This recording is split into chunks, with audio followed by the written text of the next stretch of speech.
أعوذ بالله من الشيطان الرجيم. ولقد آتينا داود وسليمان علما وقال الحمد لله الذي فضلنا على كثير من عباده المؤمنين. وورث سليمان داود وقال يا أيها الناس علمنا منطق الطير وأوتينا من كل شيء إن هذا لهو الفضل المبين. وحشر لسليمان جنوده من الجن والإنس والطير فهم يوزعون حتى إذا أتوا على واد النمل قالت نملة يا أيها النمل ادخلوا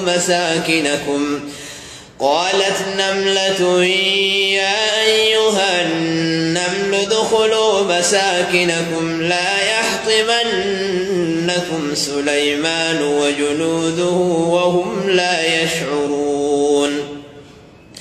فتبسم ضاحكا من قولها وقال رب أوزعني أن أشكر نعمتك التي أنعمت علي وعلى والدي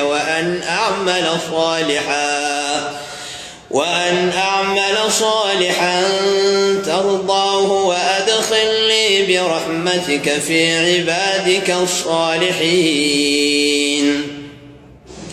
وتفقد الطير فقال ما لي لا أرى الهدهد أم كان من الغائبين لأعذبنه عذابا شديدا أو لأذبحنه أو ليأتيني بسلطان مبين.